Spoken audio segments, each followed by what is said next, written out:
Ministro de la Suprema Corte de Justicia de la Nación.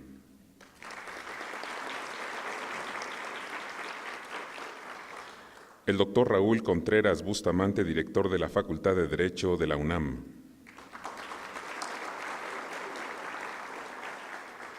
El doctor Joaquín Cayón de las Cuevas, coordinador del Consejo Directivo Red Iberoamericana de Derecho Sanitario.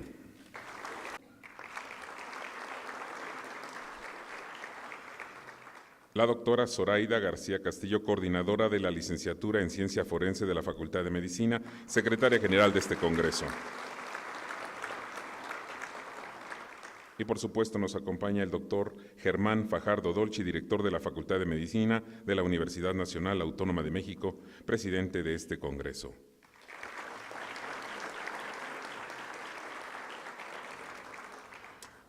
Vamos a escuchar, en primer término, las palabras de bienvenida del doctor. Esta mañana en este palacio, en esta Universidad Nacional, sino por la ayuda que de manera permanente te proporciona a la Facultad de Medicina y en particular a este Congreso.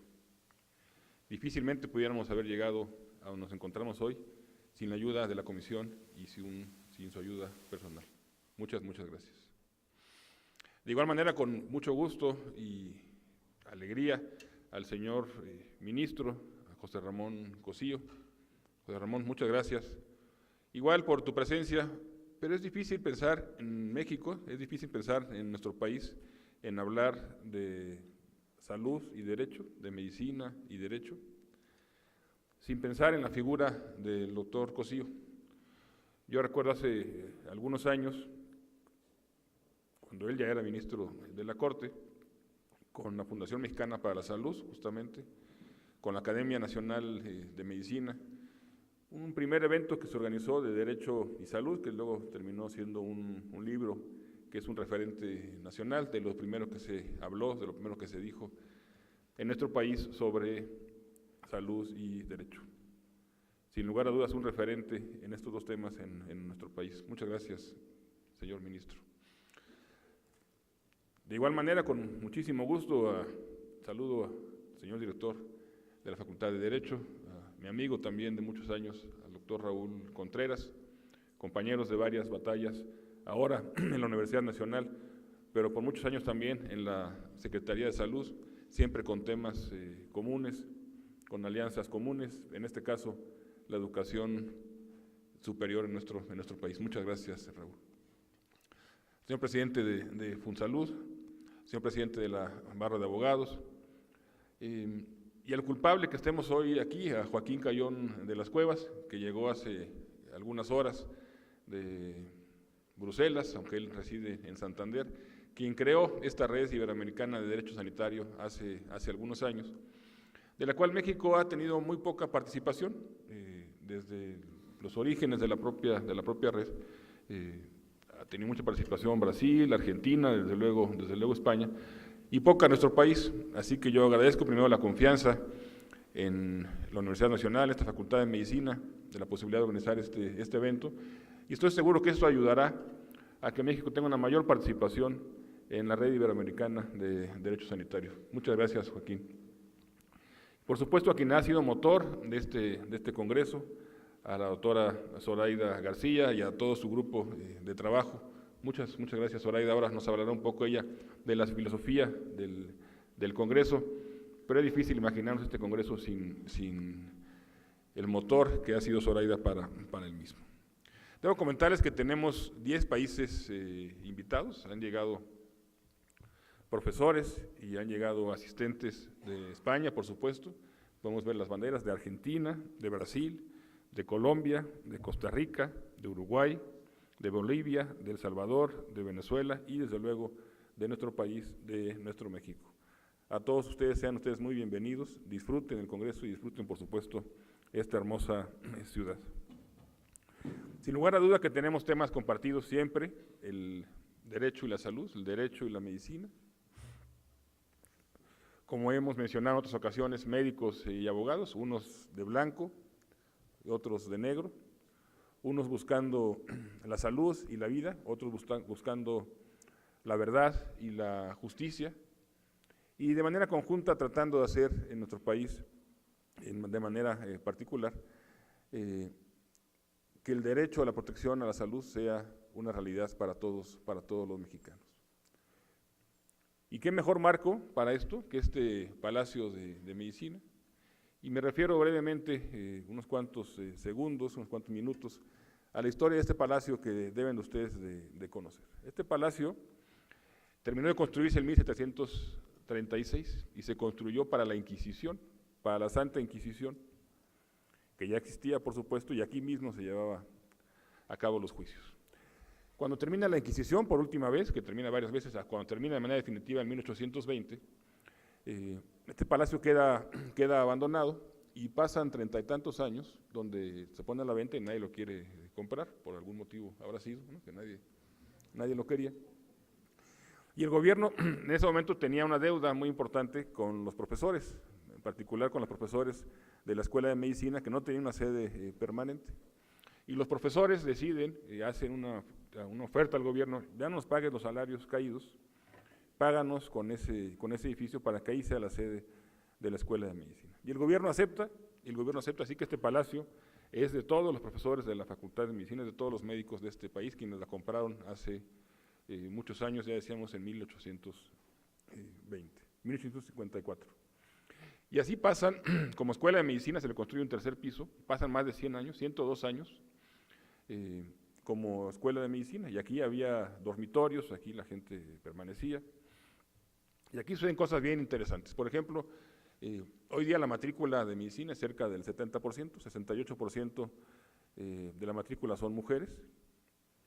Hace 132 años era cero. La primera médica, la doctora Matilde Montoya, no lo dejaban titularse y tuvo que venir el presidente Díaz, un poco obligado por su mujer, como sucede en ocasiones, ¿no? La mujer se entera y le dice al presidente: tienes que venir, los vas a cruzar. Él también vivía, por cierto, ¿no? en el palacio. Y caminan unas cuadras para el examen profesional de la doctora Montoya.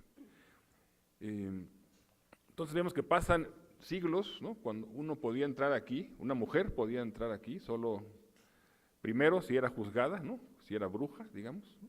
Era la única opción.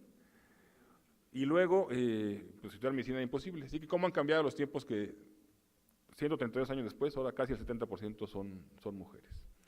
El palacio se mantiene como Escuela de Medicina hasta 1956, cuando se va a Ciudad Universitaria. Y luego pasan otra vez varios años, que no tiene una función, una razón, hasta que el doctor Soberón, en 1980, decide fundar el Palacio de la Escuela de Medicina, donde nos encontramos hoy. Así que donde hubo sinrazón, donde hubo oscuridad, que fue el Palacio de la Inquisición, hoy afortunadamente, gracias a todos ustedes y eventos como este, hoy tenemos luz y tenemos futuro, particularmente en Derecho y Salud. Sean ustedes muy bienvenidos y muchas felicidades. Escucharemos a continuación las palabras de la doctora Zoraida García Castillo. Estimados invitados especiales, señoras y señores. Hace unos meses tuve el honor de recibir el encargo por parte del doctor Germán Fajardo Dolci de apoyarle en la organización de este evento. Me hizo mucho sentido y celebré que pensara en mí para presentarle un diseño de programa y comenzar a convocar a la comunidad de la Red Iberoamericana de Derecho Sanitario, con la cual por primera vez entraba en contacto, y además acompañarle a convocar a la comunidad académica y profesional mexicana dedicada a los temas del derecho ligado con la salud y viceversa. Digo que me hizo mucho sentido porque, siendo una profesional del derecho, tengo la fortuna de que en los últimos años he tenido la oportunidad de trabajar en el seno de la Facultad de Medicina, en el contexto de la coordinación de la licenciatura en Ciencia Forense, y he podido abordar temas de necesaria vinculación entre la ciencia y el derecho. El campo de la salud no puede andarse sin otras perspectivas que abarquen a las humanidades y al derecho, de la misma manera que lo jurídico no puede ni debe operar sin comprender la sustancia que pretende normar. Los juristas tenemos el deber de conocer y comprender los fenómenos sociales, los alcances científicos, las implicaciones éticas y las políticas públicas que operan los fenómenos sobre los cuales las normas y la resolución de controversias jurídicas se implican. La salud es un campo amplísimo de intervención de lo jurídico y de lo humanístico, y ese es precisamente el contexto en que ahora nos reunimos. Tenemos que discutirlo, repensarlo, replantearlo, seguirlo bordando y nutriendo para que la interacción entre salud y derecho se consolide en el trabajo académico y profesional que la Red Iberoamericana ha venido trabajando, labores a las que ahora nos sumamos con este Congreso. Serán 3 días de trabajo intenso en que abordaremos temas comunes a Iberoamérica sobre nuestros sistemas de salud, el uso de las biotecnologías, la normativa y judicialización de la salud, los dilemas bioéticos, las políticas públicas de salud y su implicación en nuestras poblaciones vulnerables, la regulación y el control sanitario y la imperiosa necesidad de la formación de profesionales en derecho y salud. Todo bajo la perspectiva de la salud vista como un derecho fundamental, cuyo ejercicio no debiera ser en nuestras sociedades una ilusión, sino un hecho. Celebro profundamente que la Red haya decidido que su 8º Congreso, tuviera lugar aquí, entre nosotros, en México, en la Facultad de Medicina de la Universidad Nacional Autónoma de México, que es la líder nacional y una de las más importantes a nivel latinoamericano en la formación de profesionales de la salud. Celebro también que este Congreso sea la oportunidad de reunir a varios de los líderes en el estudio y el trabajo profesional de la salud y el derecho en México, mismos que hoy están integrando nuestro presidium o se encuentran entre nuestros invitados especiales, mientras que otros estarán visitando este Congreso en el transcurso de las 3 jornadas. Coincidentemente, hoy mismo celebramos en México el 75 aniversario de la Secretaría de Salud, así que también es oportunidad de rendir homenaje a esa noble institución y saludar desde aquí a nuestro exrector y hoy secretario de Salud, el doctor José Narro Robles, y nuestro rector y exdirector de nuestra facultad, el doctor Enrique Graue Vígers, quien hoy recibe un merecido reconocimiento en este contexto. Gracias, doctor Germán Fajardo Dolci, por la encomienda de esta tarea, que no solo me honra por la confianza depositada, sino por la posibilidad de generar bajo su liderazgo esta rica interacción académica. Gracias a la Red Iberoamericana de Derecho Sanitario y al coordinador de su consejo directivo, doctor Joaquín Cayón de las Cuevas, por la decisión de reunirse este año en esta sede. Mi muy especial reconocimiento y gratitud a la Comisión Nacional de los Derechos Humanos, específicamente a su presidente, licenciado Luis Raúl González Pérez, y al licenciado Joaquín Narro Lobo, secretario técnico de su Consejo Consultivo, quienes han apoyado la organización de este evento de manera muy importante e implicada. Por supuesto, mi gratitud a todas las entidades académicas, instituciones de gobierno y de la sociedad civil que se unieron a la organización de este evento, con especial mención a la Facultad de Derecho, entidad académica hermana y natural en los trabajos de este Congreso, liderada por su director, el doctor Raúl Contreras Bustamante. Igual mención y agradecimiento al licenciado Héctor Vallemesto, presidente ejecutivo de FunSalud, y al maestro José Mario de la Garza Marroquín, presidente de la Barra Mexicana Colegio de Abogados, por su apoyo y su presencia. Por supuesto, mi reconocimiento, mi gran aprecio y admiración al ministro José Ramón Cosío Díaz, a quien hoy hacemos un alto reconocimiento por su importante trayectoria en el estudio y labor jurídica en el campo del derecho y la salud. Gracias por su apoyo siempre presente. Finalmente, mi gratitud profunda al equipo de trabajo de la licenciatura en Ciencia Forense y de la Facultad de Medicina que ha colaborado para que este evento sea posible. Mi reconocimiento a todos ustedes por ese gran compromiso. Bienvenida la Red Iberoamericana de Derecho Sanitario y bienvenida a la comunidad académica y profesional mexicana del campo del derecho y la salud.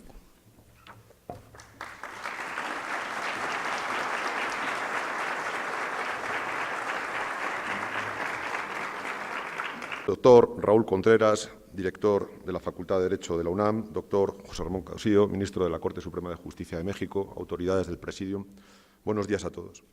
Me corresponde pronunciar unas breves palabras en nombre del Consejo Directivo de la Red Iberoamericana de Derecho Sanitario, por tanto lo hago en nombre también de mis compañeros de Consejo Directivo, Fernando Rubira, de Uruguay, Hernando Torres, de la Universidad Nacional de Colombia, Claudia Salazar, de la Universidad San Blas Pascal de Argentina, Sandra Martini de Uniriter y también Fernando Aitz de la Universidad de Sao Paulo.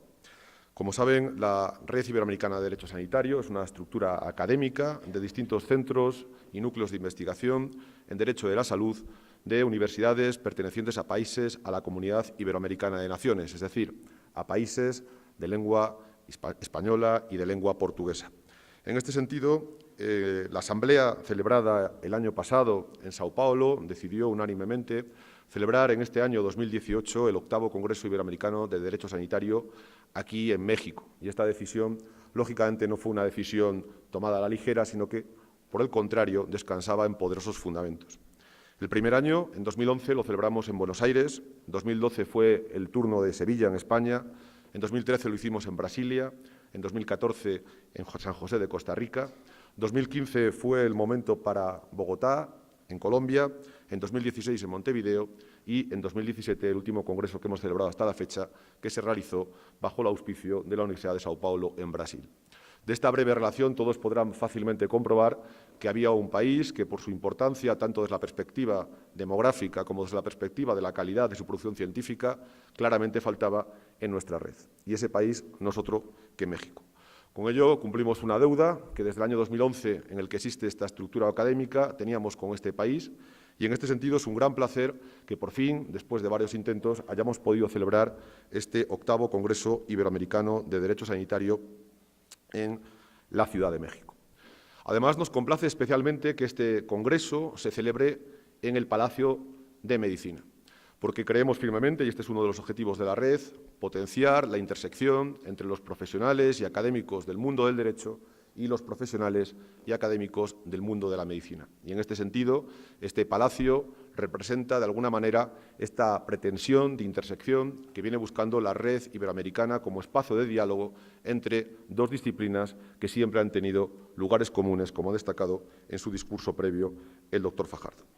No me queda ya, por tanto, sino agradecer a la Universidad Nacional Autónoma de México, a la Comisión Nacional de Derechos Humanos y a todo el equipo que al frente de Zoraida García Castillo ha hecho posible este 8º Congreso Iberoamericano de Derecho Sanitario. Muchas gracias. Vamos a ceder la palabra al licenciado Luis Raúl González Pérez, presidente de la Comisión Nacional de los Derechos Humanos, quien dará el mensaje inaugural.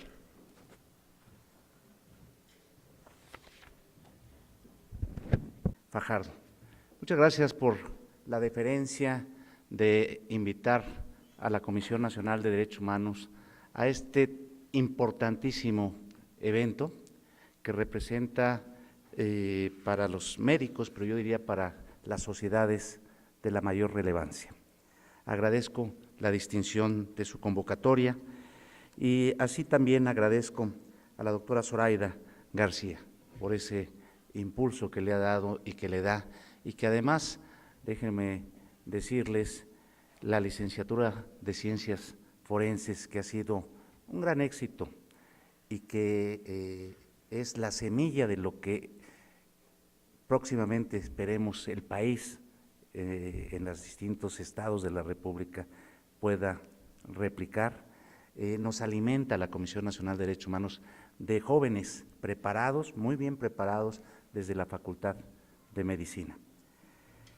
Saludo con mucho afecto al señor ministro José Ramón Cosío, un ministro que para el tema de derechos humanos ha sido de invaluable valor, y lo digo como lo decimos desde la Comisión Nacional de Derechos Humanos, sustentado en evidencias. Baste ver las sentencias que proyecta el ministro y que son de vanguardia, que son progresistas y que atienden a que se comprenda en los hechos lo que significa el principio pro persona. Y aquí ha quedado destacado la vinculación del derecho y la medicina que también ha encabezado el señor ministro. Y saludo a mi jefe académico, al director de la Facultad de Derecho, y digo jefe académico porque es solamente en lo académico, porque el ombudsperson es autónomo e independiente. y decirle que estoy cumpliendo mis clases a las 7 de la mañana, señor director. Y saludo al resto de los integrantes del Presidium y quiero destacar también en la perspectiva de género, que ya lo hago a través de Zoraida, pero también de la magistrada Mariana Murede Gelabert, que está aquí presente. Señoras y señores, una vida saludable es la base del bienestar y del máximo desarrollo del potencial de las personas. Por ello, el derecho a la protección de la salud está vinculado directamente con la dignidad humana, la igualdad de oportunidades, el crecimiento económico y social de los países y la conformación de una verdadera democracia. De ahí que su realización implique el respeto de una serie de libertades y el cumplimiento de obligaciones por parte de los diversos actores políticos, privados y sociales. Los estudios, propuestas y acciones en torno a las condiciones de salubridad de los Estados-nación requieren un abordaje transversal que considere no solo las responsabilidades del personal médico y administrativo, pacientes y familias, sino los problemas estructurales y de planeación que obstaculizan o impiden el acceso a condiciones necesarias para alcanzar y preservar el mayor nivel de bienestar físico, mental y social. Entre ellos, la desigualdad, la pobreza, la corrupción, la desinformación, pues sin ello no podremos aspirar a garantizar de manera integral y universal el libre ejercicio de ese derecho fundamental. La observación general 14 del Comité de Derechos Económicos, Sociales y Culturales reconoce a la salud como un derecho indispensable para el ejercicio de los demás derechos humanos y considera que para hacerlo efectivo se requiere de acciones complementarias entre sí, como la implementación de políticas en materia de salud, la aplicación de los programas elaborados por la Organización Mundial de la Salud y la adopción de instrumentos jurídicos concretos. En México, la Constitución General de la República reconoce el derecho de toda persona a la protección de la salud, sin importar el género, edad, color de piel, raza, origen, religión, preferencia sexual, condición socioeconómica o cualquier otra característica. Sin embargo, en la realidad existen factores que repercuten en las posibilidades para el disfrute y cumplimiento de ese derecho. Me referiré a algunos ejemplos. El gasto en salud promedio por persona en México es de $1,080 al año, uno de los más bajos en comparación con los países de la Organización para la Cooperación y el Desarrollo Económicos, OCDE. En el país se cuenta con 2.4 médicos y 1.2 camas en hospitales por cada 1,000 habitantes, mientras que el promedio de la OCDE es de 3.4 médicos y 4.7 camas. El gasto de bolsillo en salud por parte de las familias equivale al 86% del gasto privado en salud y 41% del gasto total en salud. Esta última cifra representa más del doble del promedio reportado por los países de la OCDE, que en 2014 fue de 20.1%, lo cual implica un obstáculo para el acceso a los servicios sanitarios y en especial a los grupos poblacionales de bajos ingresos. Un informe presentado por Coneval en 2014 mostró que el 21.5% de la población indígena carecía de acceso a los servicios de salud, y recordar con ustedes que hay 25 millones de mexicanas y mexicanos que se autodescriben como indígenas. Y el 62.2% no contaba con seguridad social, en tanto que de acuerdo con la encuesta nacional sobre la dinámica de las relaciones en los hogares, ENDIRE 2016, en los últimos 5 años, 8.7 millones de mujeres que tuvieron al menos un parto, el 33.4% sufrieron una o varias formas de abuso o violencia durante este.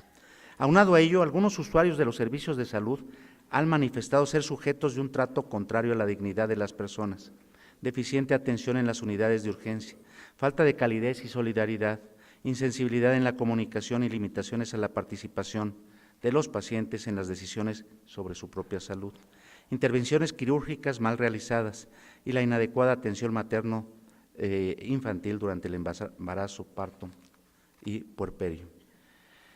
Lo anterior da cuenta que el trabajo de los gobiernos debe ceñirse únicamente da cuenta que el trabajo de los gobiernos no debe ceñirse únicamente a la atención de las enfermedades y el suministro de medicamentos, sino que deben llevar a cabo acciones encaminadas a contar con una infraestructura hospitalaria adecuada y capital humano suficiente para atender la demanda de servicio. Realizar programas de capacitación permanente del personal médico, de enfermería y administrativo, introyectando la perspectiva de género y de derechos humanos, para proporcionar una atención de calidad y con calidez a las usuarias, así como actividades de prevención de riesgos, autocuidado de salud física y mental, educación y acceso a la información, para posibilitar la toma de decisiones por parte de las y los titulares de los derechos. Todo ello, además de enmarcarse en políticas y estrategias para que la población pueda acceder a los servicios de salud en condiciones de igualdad y sin discriminación, para que el ejercicio del derecho a la protección de la salud sea una realidad a lo largo de todo el ciclo vital, comenzando desde la primera infancia, garantizando la cobertura universal de los servicios, seguridad en las clínicas y hospitales, su accesibilidad física y geográfica, la transparencia en el manejo de la administración de recursos y la existencia de personal médico que hable lenguas indígenas y comprenda sus costumbres y tradiciones, capaz de asistir y acompañar a los usuarios en todos los procesos, tanto administrativos como de atención a su salud.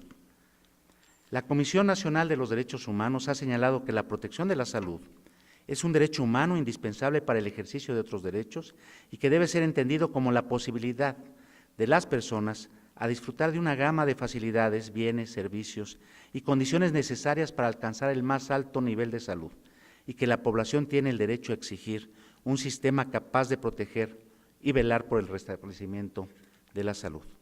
Asimismo, ha señalado que la efectividad de ese derecho demanda la observancia de elementos esenciales que garanticen servicios médicos en condiciones de disponibilidad, accesibilidad física, económica y acceso a la información, aceptabilidad y calidad, y que el desempeño de los servidores públicos de las instituciones dependerá de la eficacia con que éste se garantice.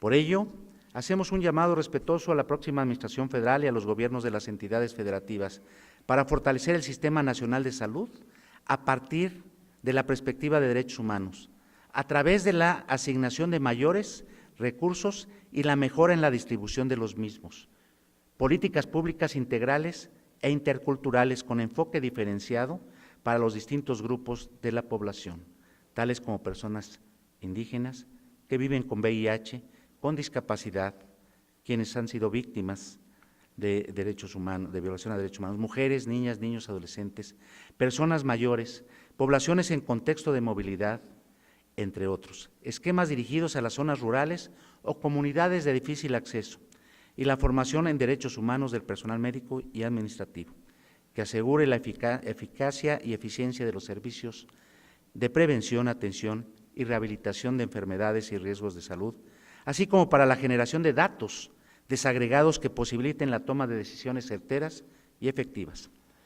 Celebramos, señor director, la realización de este 8º Congreso Iberoamericano de Derecho Sanitario, en cuyo programa se advierte el interés de trabajar en la construcción de un enfoque más amplio, inter y multidisciplinario sobre la atención de la salud que responda a las exigencias de las sociedades actuales, cuyo pilar sea el cumplimiento y garantía de los derechos humanos.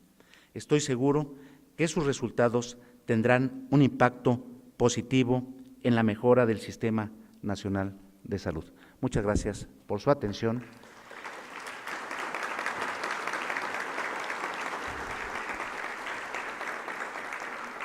Y sin mayores formalidades, para dar por inaugurado este seminario, solamente referiré que este Palacio de Medicina también representa la reivindicación de los derechos humanos, representa la sinrazón en el pasado, pero representa la ciencia por la vida y por la integridad de las personas. Pues damos por inaugurado sin mayor formalidad este congreso, deseando éxito para el mismo. Muchas gracias.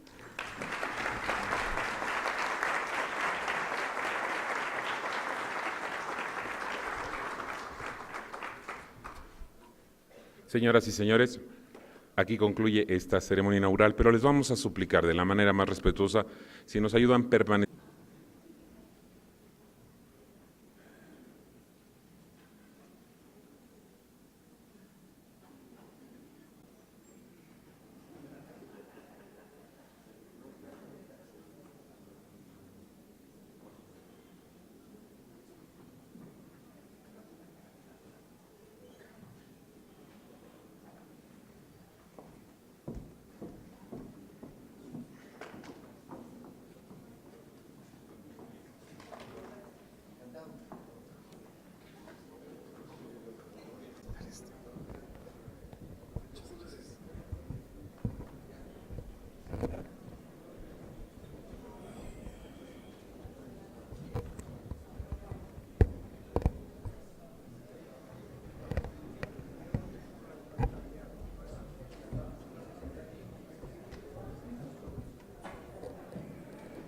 Iberoamericano a la Trayectoria en Derecho y Salud, que se le otorga al ministro José Ramón Cosío Díaz.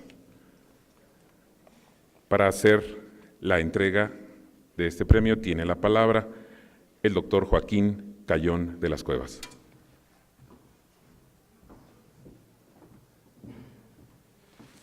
Es un auténtico honor, además de un placer, hacer la laudatio de la entrega de este Premio Iberoamericano a la Trayectoria en Derecho a la Salud, que a propuesta de la Universidad Nacional Autónoma de México ha decidido otorgar el Consejo Directivo de la Red Iberoamericana de Derecho Sanitario al ministro José Ramón Cosío Díaz. Este Premio Iberoamericano a la Trayectoria en relación con el derecho a la protección de la salud tiene una antigüedad que data de 2012. En el año 2012 se entregó por vez primera a José Geraldo de Souza, rector de la Universidad Nacional de Brasilia. En 2013 la galardonada fue Mónica Bolis, asesora principal de OPS, de la Organización Panamericana de la Salud. En 2014 tuvimos también el placer de ser galardonado con este premio Germán Fajardo, que en ese momento era director de CONAMED, actualmente, como saben, director de la Facultad de Medicina de la UNAM y presidente de este congreso. En 2015 fue galardonado el doctor José Félix Patiño, rector de la Universidad Nacional de Colombia.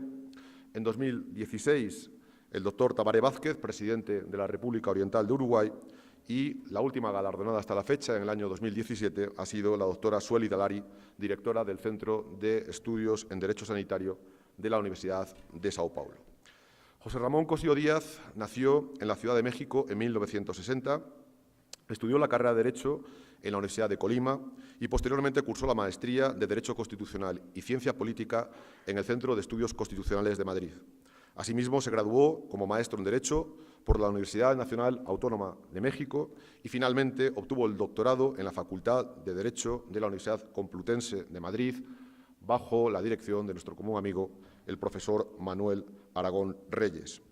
En 1983 comenzó su trayectoria como profesor impartiendo clases en diversas instituciones académicas, especialmente en el Instituto Tecnológico Autónomo de México desde 1987, donde además ocupó el cargo de jefe del Departamento de Derecho entre los años 1995 y 2003. Su formación profesional se ha dividido entre la docencia, la investigación y el servicio público. Su principal vertiente de investigación es el derecho constitucional, aunque también ha realizado incursiones en otras ramas del derecho. Ha dirigido tesis de licenciatura, de maestría y de doctorado. Hasta la fecha, ha impartido diversas conferencias, pláticas, cursos, seminarios, ponencias y discursos en distintas universidades de México y del extranjero, que sería ahora imposible glosar. Ha escrito 27 libros. El más reciente lleva por título Reparar una ausencia, biografía de Antonio Carrillo Flores. Asimismo, ha coordinado 10 libros, compilado 7 y dirigido 1. Tiene diversos artículos publicados en libros colectivos, cuadernos académicos, revistas especializadas, revistas de divulgación y periódicos. Le han otorgado importantes premios y reconocimientos, entre los que cabe destacar el Premio Nacional de Investigación 1998 en el área de Servicios Sociales, el Premio Nacional de Ciencias y Artes en el campo de Historia, Ciencias Sociales y Filosofía, el Premio Nacional de Comunicación José Pagés Yergo en 2010 y en 2017, el Premio Nacional Malinali 2011 para la promoción de las artes, los derechos humanos y la diversidad cultural, y además de los doctorados honoris causa que le han otorgado distintas universidades, cabe mencionar especialmente el que ha recibido de la Universidad Juárez Autónoma de Tabasco.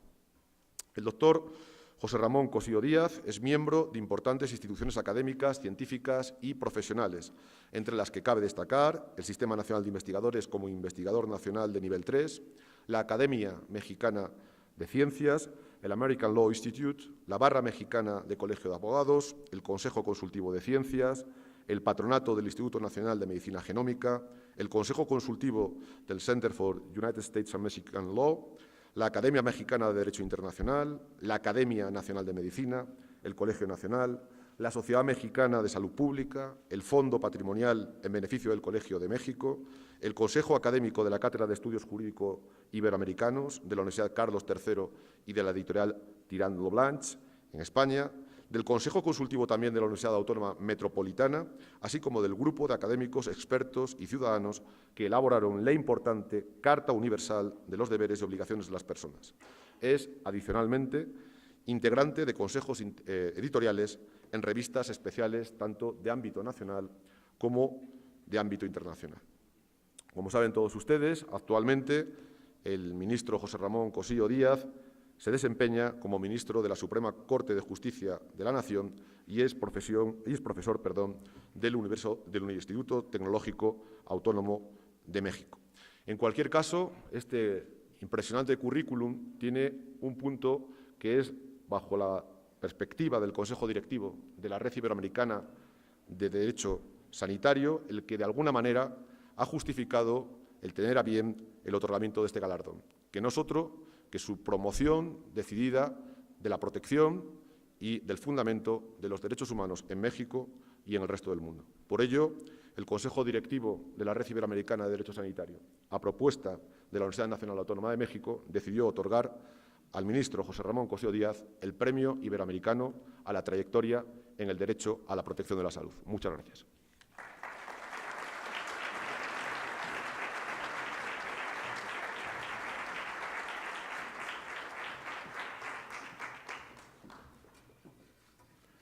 Además de este reconocimiento iberoamericano, se le entrega también al ministro una impresión de la emblemática portada de Humani Corporis Fabrica, obra maestra de Andrés Vesalio, padre de la anatomía moderna, publicada en la ciudad de Basilea en 1543. Esta impresión se realizó sobre una superficie de una tabla de hallarín del siglo XVIII que sirvió como soporte arquitectónico del antiguo Tribunal de la Inquisición, hoy nuestro Palacio de Medicina. Démosle un aplauso, por favor, al ministro.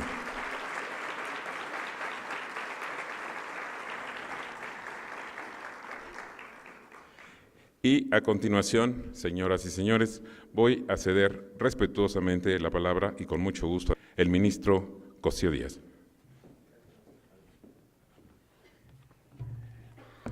Muchas gracias por esta. Antes de entrar al tema propio de la charla, yo quisiera muy brevemente contar cuál ha sido mi relación con la medicina. Creo que cuando uno está estudiando en la preparatoria y sobre todo en la universidad, uno trata de identificar a algunos héroes con los que uno quisiera estar cerca, parecerse, y yo debo decir que uno de estas personas fue el doctor Ignacio Chávez. Cuando yo estudiaba en la Universidad de Colima, cayó en mis manos un pequeño folleto de unas charlas que dio el doctor Chávez, el célebre cardiólogo mexicano, y realmente me impresionó mucho la forma en que veía no solo la medicina, sino veía el mundo. Por esos mismos años fue mi rector, cuando yo estudiaba en la preparatoria 5 en la Universidad Nacional, el doctor Guillermo Soberón, y realmente me pareció también un personaje muy inteligente, muy enérgico, que sacó a la Universidad Nacional de una crisis profunda que se vino después de la renuncia del rector González Casanova. Pero mi interés y mi introducción al mundo de la medicina se debió a tres muy importantes médicos. El primero fue el doctor Juan Antonio Rull, muchos años jefe del Departamento de Medicina del Instituto Nacional de Salud de Nutrición, Salvador Subirán. El doctor Rull fue mi médico y era un doctor extraordinario. Después el doctor David Kersenovich y el doctor Federico San Román, él es psiquiatra. Con estas tres personas realmente yo empecé a comprender, a involucrarme, a entender las prácticas, a leer como aficionado a todos estos temas, hasta que después tuve ya la oportunidad, a través del doctor Ruiz de Chávez, Manuel Ruiz de Chávez, del doctor Narro, del doctor Graue, de empezar a tomar conciencia y actividad en este medio. Y ahí tuvimos la oportunidad, gracias también a la participación de estas personas, de impulsar la licenciatura de Ciencia Forense, que como saben muchos de ustedes está adscrita a la Facultad de Medicina, y esto ha resultado un trabajo interesantísimo. Y otra parte que me ha resultado muy importante es cuando en la Suprema Corte tuvimos necesidad de acercarnos de conocimiento científico para tratar de resolver algunos problemas que no eran comunes en la Suprema Corte en ese momento. El primero fue cuando se estuvo dando de baja a miembros de las Fuerzas Armadas por haber contraído VIH. Teníamos entonces la necesidad de saber qué era VIH, qué era SIDA. Lo presento así porque con esa variación entramos, y tuvimos necesidad de obtener conocimiento experto. Nos ayudaron varios prominentes médicos mexicanos a través de la Academia Mexicana de Ciencias, de la Academia Nacional de Medicina, y ahí sí creo yo que fue el inicio de un trabajo importantísimo. Aquí en la segunda fila están personas con las que he tenido yo la oportunidad de trabajar. Está Lorena Goslinga, que no nos acompaña hoy, Rodrigo Montes de Oca, Laura Torres, David Sánchez Mejía y Lorena Fon Aguilar. Todos ellos se han ido dedicando desde la Suprema Corte de Justicia a especializarse, a entender cuáles son las relaciones de salud y derecho, y de verdad que hemos conformado un trabajo extraordinario. También está aquí Lourdes Mota y Cristian López Silva, dos destacados alumnos de otros tiempos que se han dedicado a estos temas y que realmente le han puesto mucho trabajo, mucho talento a estos temas del derecho a la salud, junto con Kiyoshi Suru y Mariana Muredu, que entre todos, me parece, hemos empezado a avanzar en algo que no era común ni era frecuente en estos años. Entonces, como ven ustedes, yo he podido abrevar de muchas personas, aprender mucho de todos ellos y empezar a tratar de vincular el derecho y la salud de formas, no por otra cosa, sino que no eran comunes que se fueran presentando en nuestro país. Así es que de verdad este reconocimiento para mí es muy importante porque pues sí, de alguna forma celebra lo que entre todos los que he mencionado hemos podido hacer a lo largo de estos años. Ha sido mucho trabajo, pero ha sido realmente intenso, ha sido divertido, ha sido culturalmente relevante, al menos para abrirnos algunas perspectivas.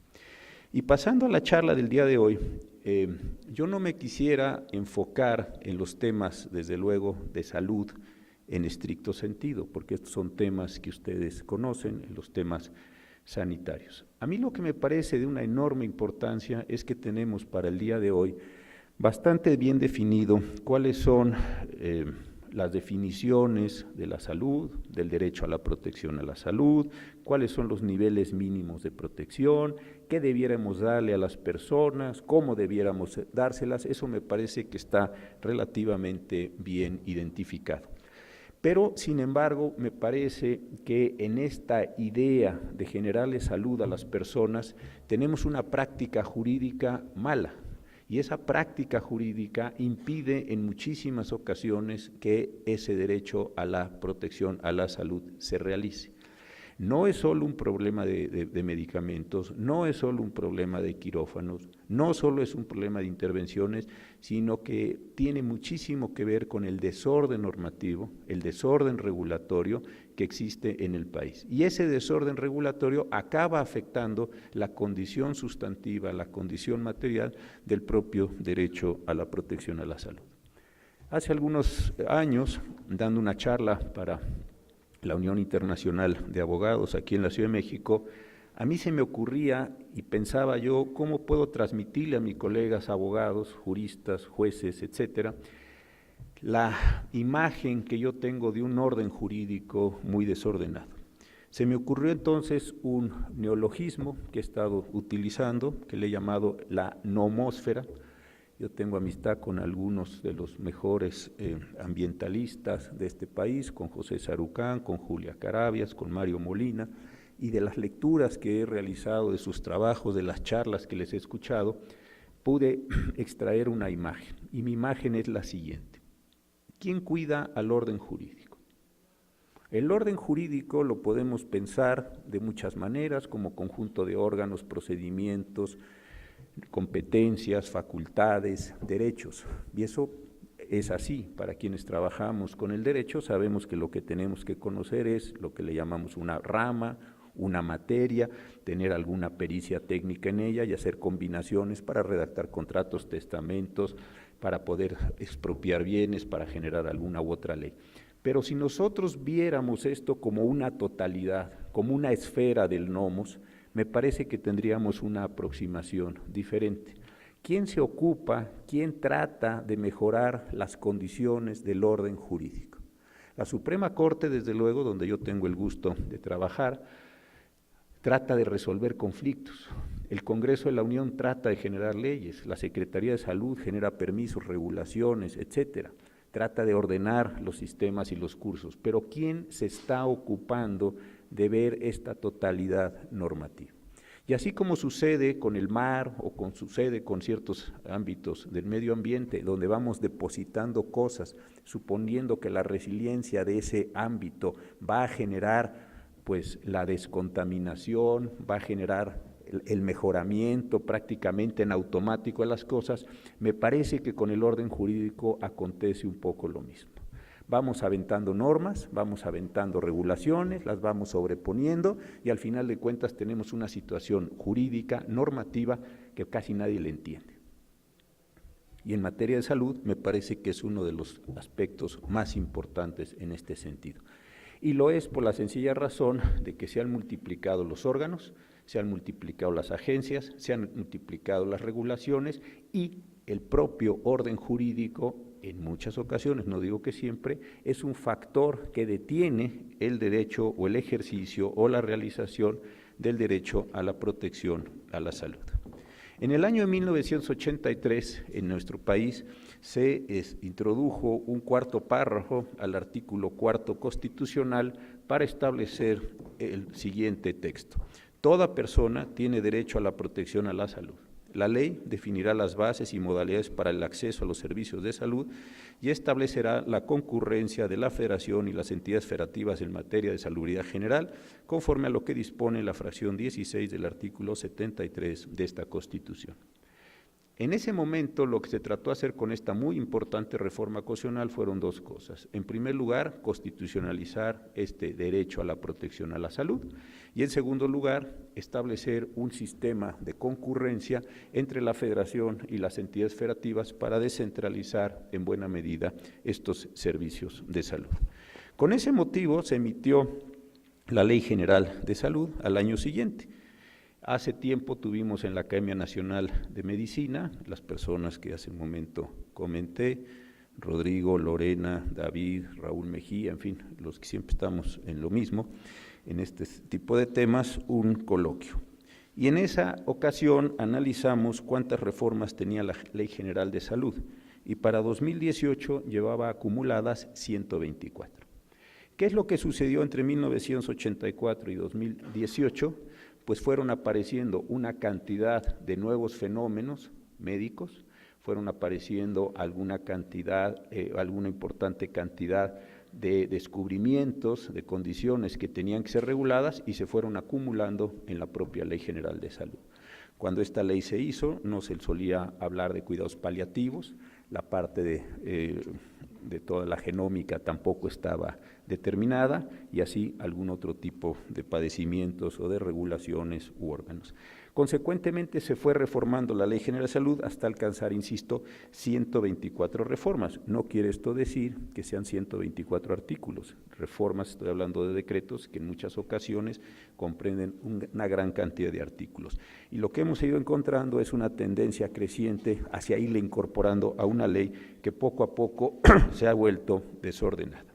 La Ley General de Salud tenía como órganos establecidos únicamente 5. Hoy tenemos 25 órganos en la Ley General de Salud. Cuando salió la ley, en el 84 estaba el Consejo de Salubridad General, la propia Secretaría, el Consejo Nacional para la Prevención de Accidentes, el Consejo Nacional que se llamaba Antialcohólico y el Centro de Capacitación y Actualización de los Recursos para la Salud. A estas instituciones, algunas de las cuales ha cambiado de naturaleza, se creó el Consejo de Especialidades Médicas, el Consejo de Protección Social, las redes de apoyo materno-infantil, el establecimiento de los hospitales o centros de alta especialidad, los centros especializados en tratamiento y rehabilitación, la Comisión de Bioética, la Comisión Federal para la Protección de Riesgos Sanitarios, etcétera, etcétera, etcétera. ¿Qué es lo que ha sucedido entonces a nivel de un marco general? Que ahí donde había una secretaría o un secretario con 2 subsecretarios y un oficial mayor, en un modelo napoleónico, que quienes hacen derecho administrativo conocen, un modelo muy vertical, muy militarizado, se ha ido poblando el campo de la salud de una gran cantidad de órganos. Y hoy entonces la condición de mando del secretario de salud, sus subsecretarios, 3 ya, y ese oficial mayor que simplemente se dedicaba a las cosas administrativas, no a las partes sustantivas, se ha ido pulverizando, se ha ido fragmentando en una pluralidad enorme de órganos. Tiene ventajas. ¿Por qué? Porque visibiliza ciertos problemas, visibiliza ciertos tratamientos, visibiliza ciertas poblaciones, pero tiene un inconveniente muy grande, y es que muchas personas, a través de muchos órganos que reclaman para sí autonomía técnica y de gestión, quieren hacer cosas en el campo de la salud. Me parece entonces que una acción concertada de salud no se logra, insisto, por esta fragmentación. Y esto sí me parece que es un problema a revisar. No estoy diciendo yo, desde luego, no soy nadie para decir que esto tenga que proceder o se deba procederse a la eliminación de órganos. Lo que estoy diciendo simplemente es que esto se tiene que revisar y darle una racionalidad, porque resulta muy difícil hacer una acción general de protección al derecho a la salud con esta pulverización de órganos, insisto, donde todos reclaman para sí presupuesto, autonomía técnica, autonomía de gestión, consejos ciudadanos, y esto entonces me parece que sí ha ido complicando estos mismos aspectos. Ahí quiero en esta primera parte señalar este problema orgánico. En segundo lugar, me parece también que este derecho a la protección a la salud desde el punto de vista jurídico se complica enormemente. En ese coloquio que yo decía, más bien encontró Rodrigo Montes de Oca en un muy buen trabajo, que teníamos problemas en la ley de sobreregulación, teníamos antinomias jurídicas, teníamos lagunas jurídicas y teníamos una gran dispersión normativa. Algún momento nos invitaron a dar una charla a la Facultad de Medicina sobre qué tipo de procedimientos podrían realizarse en materia de medicina genómica, y encontramos que la Ley General de Salud tiene una denominación y unos verbos, el Código Penal tiene otros, y los reglamentos de la Ley General de Salud tienen otros. Entonces, si uno dijera qué sí puedo hacer en esta materia y qué no puedo hacer en esta materia, uno tendría que tener un enorme cuidado, porque podría incurrir en responsabilidad penal, podría recurrir en responsabilidad administrativa, dependiendo del tipo de norma que se le aplicara por la diversidad, insisto, de verbos y elementos protegidos. En algunos casos hay una particularización extraordinaria de los procedimientos y en otros casos no existe esta particularización, simplemente son denominadores muy grandes. En este proceso de descentralización que empezó en 84, si un secretario de Salud, el maestro Verón, diferenciando lo que podría ser la Federación y los estados, si ustedes leen la Ley General de Salud, yo al menos no le he entendido cuál es la racionalidad de separar ciertos servicios para que sean federales y ciertos servicios sean locales, y cuando se los he preguntado a médicos que desde luego saben mucho más que yo de estos asuntos, tampoco encuentra uno una racionalidad, porque puede estar oftalmología en una situación, odontología en otra, distintos servicios que uno no acaba de comprender por qué fueron diferenciados en un sentido o en otro. Entonces, este problema de la Ley General de Salud sí me parece que es un asunto central. Entonces, llevamos el orgánico y llevamos el estrictamente normativo. Un tercer problema, y este tal vez es de los mayores que estamos padeciendo en un Estado federal como el mexicano, de la lista que señaló el maestro, sé que no todos los asistentes aquí vienen de países federales, algunos vienen de países centralizados o de régimen jurídico centralizado, pero aquí estamos teniendo también un problema muy importante. ¿Por qué? Porque esta descentralización, que me parece que en un primer momento se concibió en abstracto bien, con esta sobreposición de normas, sobreposición de órganos, sobreposición de competencias, ha ido generando una enorme dificultad y una enorme tensión para saber qué cosas tiene que hacer la federación y qué cosas tienen que hacer las entidades federativas, y en su caso cómo armonizar este sistema que al final del día tiene necesidad de otorgar una prestación en estos servicios. Otro problema que en México es particularmente interesante y también me parece que es uno de los factores, si no es junto con el sistema federal uno de los más graves, es el problema que tiene que ver con las normas oficiales mexicanas. Cuando yo llegué de ministro a la Suprema Corte hace casi 15 años, y lo recordarán quienes trabajaban entonces o desde entonces en la Corte, casi no teníamos temas de derecho a la salud, casi no eran ordinarios, había por supuesto asuntos penales, fiscales, laborales, controversias constitucionales, etcétera, pero asuntos de salud prácticamente no llegaban. De hace unos 10 años para acá ha empezado a incrementarse el número de asuntos que tienen que ver con servicios hospitalarios, que tienen que ver con las relaciones médicos-hospitales seguros, que tienen que ver con consentimiento informado, que tienen que ver con expediente clínico y que tienen que ver sobre todo con responsabilidades médicas u hospitalarias. Y aquí estamos en un problema bien interesante que es otra vez mi tesis general para esta charla, que hay elementos normativos que dificultan enormemente el derecho a la protección a la salud. Cuando nosotros entramos al Tratado de Libre Comercio, y hace varios años, se generó la Ley de Metrología y Normalización. Esta Ley de Metrología y Normalización lo que trataba es de establecer normas oficiales mexicanas para que las prácticas en salud y en otras muchísimas materias se realizaran de un modo, voy a decirlo así para ser breve, estandarizado. ¿Qué es lo que sucedió en ese primer momento? Que se crearon muchísimas normas oficiales tratando de cubrir una gran cantidad de aspectos, me voy a referir solo a la salud. Tenía que ver con contaminantes de pintura, tenía que ver con tratamientos médicos, tenía que ver con calidades del aire, etcétera, etcétera, etcétera.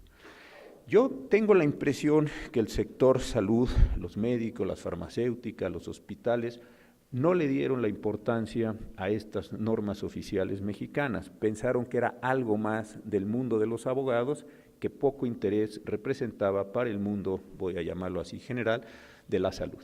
Consecuentemente, estas normas se fueron abandonando, no se les actualizó y cuando vinieron los procesos de actualización, en las que sí se actualizaron desde luego, se dejó muchísima libertad para que fuera la propia Secretaría o las instituciones sociales que quisieron participar en esas normas. El problema que se nos ha presentado con esto, y lo conecto con la situación de la Suprema Corte de Justicia, es que en algunos procedimientos quirúrgicos de distinto tipo, la Corte resolvió que era necesario que los médicos se apegaran a esos procedimientos y si no se apegaban a esos procedimientos prácticamente estaban en una condición de responsabilidad. Cuando uno conversa con el sector médico, lo que le contestan a uno es que las normas están mal hechas, las normas son tan inadecuadas que uno no puede seguir los procedimientos. Si sigue el procedimiento, tal vez sea peor lo que uno hace conforme a la norma que si lo hace uno conforme a la lex artis de la medicina. Y esto puede parecer muy sensato. El problema es que están condenando a los médicos por no cumplir lo que la NOM dice. Entonces, si uno fuera sensato, diría, ¿y por qué el sector médico en general o el sector salud en general no se ocupa más de la redacción, de la preparación, de la construcción de las normas que van a tener que aplicar y conforme a las cuales van a ser juzgados? Aquí hay un problema para mí central del derecho a la protección a la salud, al menos en México, que tiene que ver con esta muy deficiente elaboración de las normas. Hace algunos años, estando aquí Lorena, las voy a mencionar cada rato porque trabajamos todo el día juntos, Lorena, Laura, Rodrigo, la otra Lorena, en fin, todos tuvimos la oportunidad de trabajar en la Academia Nacional de Medicina en la elaboración de dos normas oficiales. La primera estaba relacionada con obesidad y diabetes y la segunda estaba relacionada con cáncer de próstata. En la primera, la Academia Nacional de Medicina nos designó al doctor Aguilar y en la segunda al doctor Gabilondo para que conjuntamente con los abogados que acabo de decir elaboráramos las normas. Desde mi punto de vista es una magnífica experiencia cómo quedaron redactadas estas dos normas oficiales. Nosotros desde luego no nos quisimos sustituir ni podríamos en los conocimientos del doctor Aguilar o del doctor Gabilondo, ambos integrantes del Instituto de Nutrición, de Ciencias de la Salud Salvador Subirán, y quedaron unas normas muy bien hechas. Nosotros pensábamos los aspectos jurídicos, qué cosas sí, qué cosas no, donde había redacciones ambiguas, donde había conflictos, antinomias, lagunas, en fin, las categorías con las que los abogados trabajamos, y ellos iban ordenando, confeccionando toda la parte médica. Al final me parece que quedaron dos muy buenas normas. ¿Cuál es la ventaja de esto? Que este derecho a la protección a la salud sí se puede realizar cuando las normas oficiales mexicanas, junto con todo lo que he dicho, están bien hechas. Cuando no están bien hechas, por razones de intereses económicos, de intereses empresariales, por la cantidad de razones que todos podemos sospechar y conocer, me parece entonces que ese derecho a la protección de salud no se realiza bien.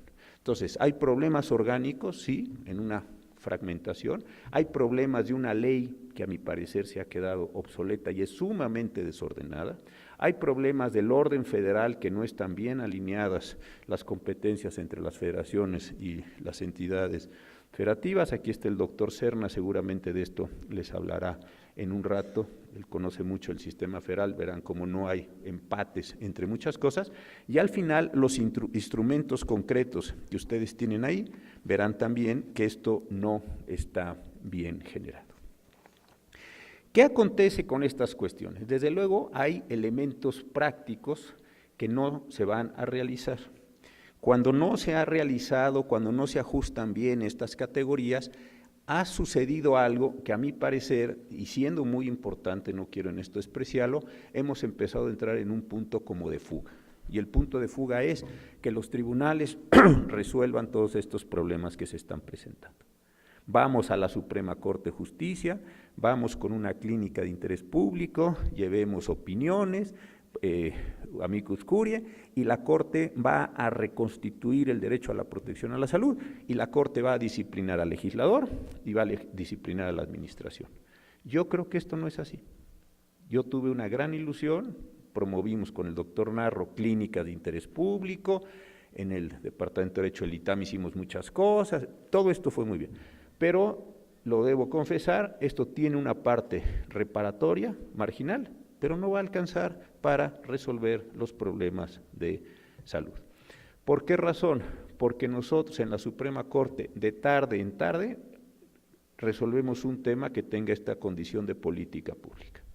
Nosotros cotidianamente resolvemos los problemas de especialidad, por una mala práctica, por una iatrogenia, por en fin, todas las cuestiones que ustedes conocen, determinamos si se le debe pagar al padre o a la madre o a la aseguradora o a quien corresponda unas ciertas cantidades. Es cierto que se genera un precedente que se pone ahí, es cierto que se genera una tesis que nos dice algo sobre consentimiento informado o expediente clínico, pero esto es de una dimensión muy pequeña porque solo protege a quien fue al juicio o a algunas otras personas que estén en una condición muy semejante. Pero si en el Seguro Social de México, en el Seguro Popular, en el ISSSTE, en los servicios médicos de Pemex o en los servicios de la Secretaría de la Defensa, que son los grandes servicios médicos del país, a diario se tienen que hacer millones de operaciones médicas, yo me pregunto, ¿de verdad con esas cuantas y esas pocas sentencias vamos a alcanzar a corregir todo el sector o no? Mi respuesta, insisto, y fui un gran entusiasta y sigo siendo un gran entusiasta de estos casos marginales que permiten correcciones, no va a alcanzar las soluciones jurisdiccionales para ordenar o reordenar toda esta normatividad que tiene que darse en el sector salud. Entonces, sí hay una palanca de oportunidad en la utilización de los tribunales, porque si uno hace un litigio de interés público, está utilizando al tribunal para que el tribunal diga una cosa que uno quiere para después componer algo legislativo o administrativamente, sí es verdad que se pueden hacer correcciones, pero mi punto de vista es que estas correcciones son marginales. Y creo que el gran problema entonces es no pensar que esos litigios estratégicos van a recomponer el mundo, sino pensar que lo que hay que hacer es volver al derecho administrativo, este derecho que está tan despreciado en muchos lados por condiciones neoliberales y lo que todos sabemos, y volver a pensar cómo potenciar el derecho administrativo como gran orden que genera, que cuadra, que mantiene, que alinea los servicios que se tienen que dar por la administración, en particular los que tienen que ver con el derecho a la salud, que es lo que hoy en día nos está ocupando. Traía yo muchas cosas, muchas tesis, muchas sentencias, en fin, aquí les iba a hacer aquí grandes malabares, o al menos iba a pretender yo hacerles grandes malabares, pero creo que no vale la pena que yo me ponga a decirles lo que ha resuelto la Suprema Corte en el caso A y en el caso B, y el seguro A y el seguro B, están aquí todas las tesis. En fin, si a alguien le interesa, puedo dejar el documento para que lo analicen, pero creo que no se trata de eso, porque otra vez nos vamos a volver a perder en los árboles. Yo creo que el problema central es que, teniendo hoy en día un derecho a la protección a la salud bien establecido en la Constitución y en los tratados internacionales, teniendo recomendaciones como las que señaló el presidente de la Comisión de Derechos Humanos en su discurso inaugural, teniendo definidas cuáles son más o menos en lo general y desde luego con el mejor conocimiento científico que hoy tenemos, las prácticas que debíamos seguir para controlar las epidemias de obesidad, para resolver problemas de VIH, para atacar poblaciones que están en una condición muy disminuida, etcétera, etcétera, etcétera. Creo que si no nos damos cuenta que el orden jurídico no es simplemente un adorno, no es simplemente un estar ahí, no es simplemente una neutralidad normativa, sino que el orden jurídico se tiene que pensar, construir, redactar, operativizar, si cabe esta expresión. Para efectos de lograr estos elementos, me parece que no lo vamos a lograr. Y toda esta condición, si se puede hacer esta distinción entre la materialidad médica, la materialidad sanitaria, no va a lograr ningún efecto en este caso. Puede ser que a algunos les parezca que estoy diciendo una verdadera trivialidad, pero creo que no es una trivialidad. En 15 años de estar en la Corte, lo que observo es que al orden jurídico, hablo del mexicano, se le trata con enorme desprecio. Déjenme personificar un poco al orden jurídico para que pueda entenderse mi metáfora. Simplemente pongámosle lo que sea, hagamos con él lo que sea, redactemos la ley que se nos ocurra, cedamos al grupo de presión que nos parezca más interesante, vamos poniendo cosas, vamos amontonando cosas, vamos satisfaciendo las distintas agendas y al final de cuentas, por alguna extraña razón, suponemos que de ahí van a salir orden en los servicios, orden en las prestaciones, que se van a alinear ciertas situaciones. Y esto me parece que no es así. Yo lo que he observado en estos 15 años, y perdón que hable de esta experiencia, porque como es un amigo mío, no tengo otra experiencia más que esta, es una caída en la calidad del orden jurídico. Estoy hablando de nosotros. Las normas oficiales no son mejores, ni importan, ni se interesan, ni a nadie le parecen relevantes, los reglamentos tampoco, los cuadros, las guías, las prácticas, todo eso me parece que se ha ido desordenando. Entonces creo que si no comprendemos cabalmente la necesidad de ordenar el orden jurídico, esto que yo a lo mejor un poco pedantemente le llamo nomósfera, no lo podemos comprender, no lo podemos ordenar, no lo podemos visualizar, podemos estar discutiendo aquí durante muchos años cuál es el mejor modo de atacar la enfermedad de X o Y, cuáles son las mejores maneras en las que debamos estar, todo eso lo podemos discutir, pero no vamos a encontrar los instrumentos para que todo eso se haga realidad. Yo creo que en un congreso de derecho sanitario, es una percepción nada más, yo a partir de enero seré profesor y estaré trabajando sobre estas cuestiones, pero creo que estos temas sí son de la mayor importancia para lograr que este derecho humano se haga realidad. El tema que hoy plantean ahí es cuáles son las condiciones del derecho a la protección a la salud en nuestro tiempo. Pues yo creo que las condiciones jurídicas, al menos de lo que yo sé de México y algo que he podido observar de la práctica en otros países, creo que sí tiene desórdenes muy importantes y que además de ver la parte material de la salud, del bienestar, de todos estos asuntos, tenemos que voltear a ver al orden jurídico como un instrumento que está desordenado, que está chueco, que está roto, para lograr desde el derecho, porque no encuentro que haya otra solución, la realización, la ejecución de estas prácticas en el sector salud. Muchísimas gracias.